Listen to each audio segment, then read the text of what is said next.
Good morning po sa inyo mga kapatid. JDB uli ang inyong baglingkod. Meron pong isang kababayan natin. Isa lamang po ito sa kanila na nakaranas ng problema sa overseas online voting. So sabi rito ni Jefferson Salazar Bunoan, today I exercise my right to vote as an overseas Filipino worker here in Singapore. Yeah. And it is the first time that I voted online. So nung nakaraan pala hindi siya bumoto. Siguro nandito sa Pilipinas. I believe that it is my right to verify that my votes were cast correctly, but I am so disappointed that I couldn't verify it. The portal shows a QR code after voting and it states that you can verify your ballot has been cast correctly and any moment using the following QR code. Now, nung in-scan daw po niya, sabi, it doesn't show names of the candidates that I voted. Instead, it shows some names which I didn't voted. Hindi ba kapag tayo po sa manual natin dito, nag-shade tayo, ang nangyayari, pagka yung binoto mo, isusubo sa makina yung balota. Pag subo ng balota, bibigyan ka ng kopya ng pinaka-resibo. Nandun mo mabi-verify sino-sino ang iyong binoto. Malalaman mo tuloy kung merong hindi nabasa, di ba? Hindi mag-a-appear doon. Instead of 12, mababawasan. Oh. So, anong nangyari dito po sa kanya ay iba. Yung hindi niya binoto, yun ang mga nandoon na naglitawan. Ito yung mga binoto niya. Okay, so binoto niya po itong mga kampo ni Digong. Kasama niya diyan kasamang binoto niya ay si Camille Villar at saka si Aimee. Tapos, ito yung QR code na sinasabi niya. Yan. So ito yung ballot ID. Nung bini-verify niya po online, nakita niya ang pangalan ni Ariel Quirobin.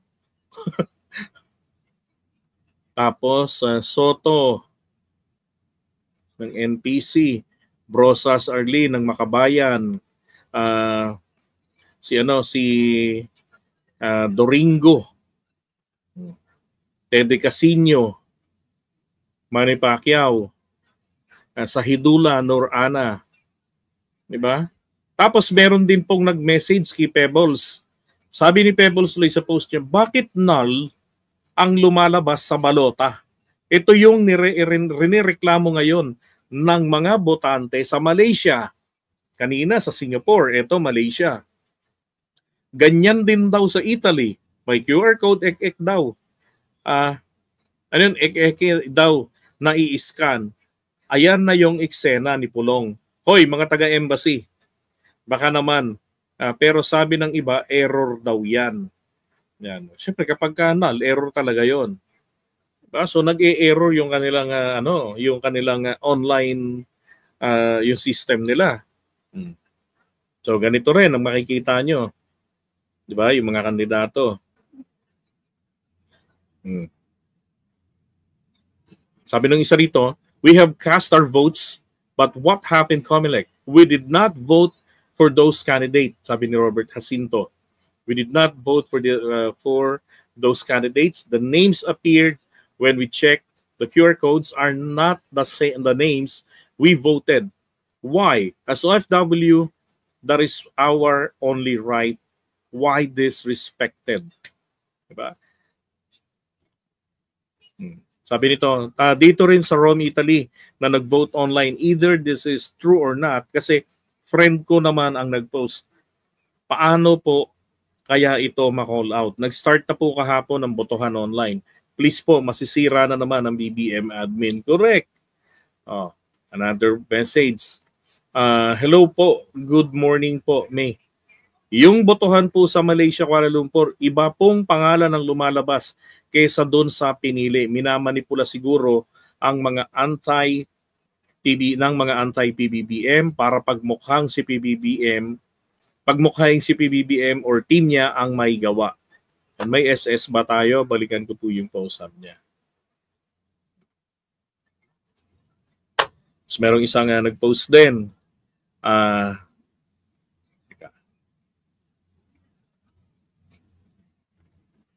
Sabi niya, doon sa post niya, ito post niya lang ito Ito ang ibinulong sa akin ng puting ipis. Ang ratio daw ay 8-3-1. 8 sa Alyansa, 3 sa kampo ni Duterte, and then isa sa Dilawan. So baka si Bam Aquino yan. Yun daw. So this is obviously, ito po ay mind conditioning. Diba? Ano ang purpose nito? Ang nag-post si Troy Abitona ay isa pong DBS. So dito ho, kinakailangan dito talaga ng COMELEC natin na umaksyon. Okay? Aksyonan nila ito. Yung mga ibang mga naging problema rin, katulad nung bago magbotohan, in-escalate ko na yun kay Emerald. Yung mga taga Macau na nahihirapang mag-register. Okay? So ang hinala po ngayon tuloy, mukhang mandadaya ang COMELEC. Di ba, lagi naman sa COMELEC nangyayari ang dayaan. Alaga namang sa kandidato, sino ho ba ang may control?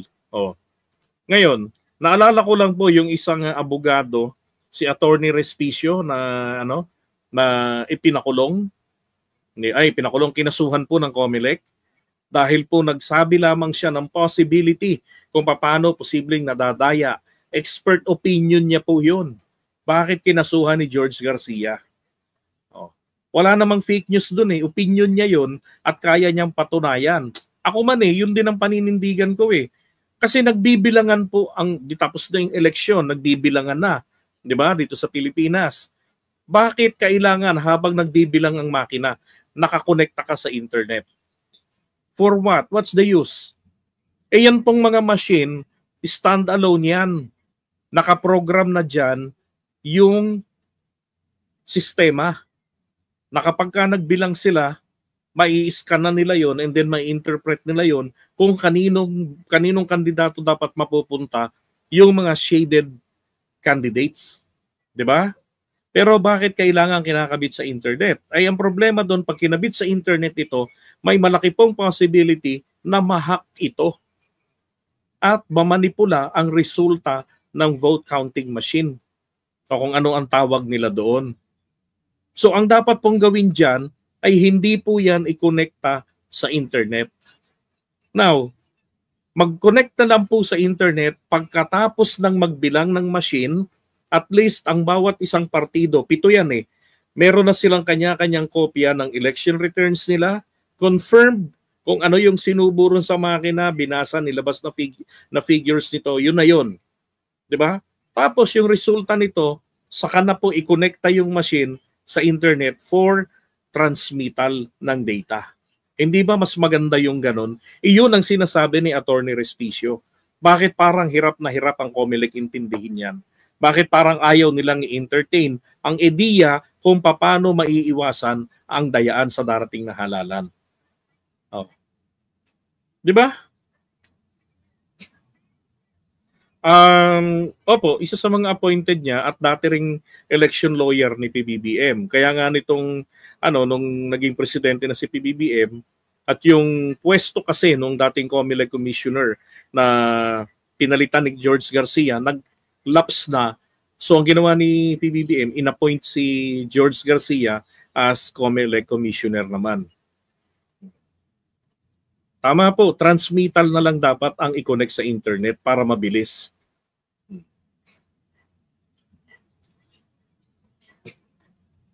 Diba? Dapat gano'n. Ako. Ang hirap nito, ang Marcos administration na mapagbibintangan dito ng dayaan. Hindi naman po malabo ang A31 na yan. Posible naman talaga yung A31 na yan. Baka nga maging lang yan Maging siyam pa yan baka nga hindi po siyam yan Kasi ang tatlo dyan, Bongo, Willie Revilla, may Bato de la Rosa.